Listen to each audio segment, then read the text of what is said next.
বাংলাদেশ যেসব দেশে জনশক্তি রপ্তানি করে তার অন্যতম মালয়েশিয়া, যেখানে কাজ করছেন কয়েক লাখ বাংলাদেশি শ্রমিক।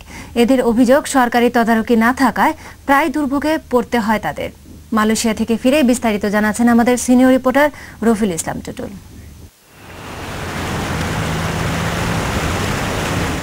রাজনৈতিক স্থিতিশীলতা আর বিনিয়োগের চমৎকার পরিবেশ থাকায় বিশ্বের বিভিন্ন দেশের ব্যবসায়ীরা এখানে গড়ে তুলেছেন নানা ব্যবসা প্রতিষ্ঠান। এসব প্রতিষ্ঠানে কাজ করতে মালয়েশিয়ায় এসেছেন বহু বাংলাদেশি শ্রমিক। তবে এদের অনেকে কাজ না পেয়ে অসহায় মানবেতর জীবনযাপন করছেন। হাঁটু ভাঙ্গা ফেলাইছে বাইরে সুপারভাইজারে, যার কারণে আমরা ওখান থেকে বিভিন্ন জায়গায় ছিন্ন বিচ্ছিন্ন। ওটা ওই কাজের মাথায় একটু স্লো করছিল বিদায়।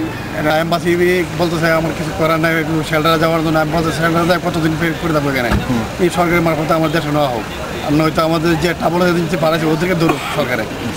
একটি প্রতিষ্ঠানের প্রয়োজনীয় শ্রমিকের চেয়ে বেশি দেখিয়ে এজেন্টরা লোক নেয়। তবে এ বিষয়টি খোঁজ খবর করার দায়িত্ব দূতাবাসের। অভিযোগ রয়েছে এ ব্যাপারে দূতাবাস সক্রিয় নয়। এম্বাসি জড়িত আছে, যারা এজেন্ট যারা অ্যাপ্রুভাল নিয়ে গেছে, বুঝছেন, এরা কোনো কাজ আছে কি নাই, হ্যাঁ এগুলো তদন্ত করে নাই। ফ্যাক্টরি আছে কি নাই এগুলো তদন্ত করে নাই। আমরা এসে দেখি যে ফ্যাক্টরিও নাই, কাজও নাই।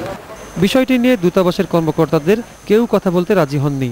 বাংলাদেশি শ্রমিকরা বলছেন দূতাবাস তাদের সমস্যা সমাধানে আন্তরিক হলে এ ধরনের দুর্ভোগ এড়ানো সম্ভব হবে।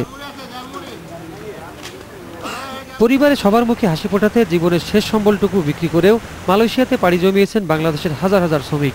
তবে কিছু সংখ্যক প্রতারক এজেন্টদের কারণে কাজ না পেয়ে তারা মালয়েশিয়ার পথে ঘাটে এখন অত্যন্ত মানবেতর জীবনযাপন করছে। বাংলাদেশ সরকারের কাছে এসব শ্রমিকদের দাবি, এসব এজেন্টদের বিরুদ্ধে ব্যবস্থা গ্রহণ করে অবিলম্বে তাদেরকে দেশে ফেরার ব্যবস্থা করা হোক। রফিল ইসলাম টুটুল, দিগন্ত টেলিভিশন, কুয়ালালামপুর, মালয়েশিয়া।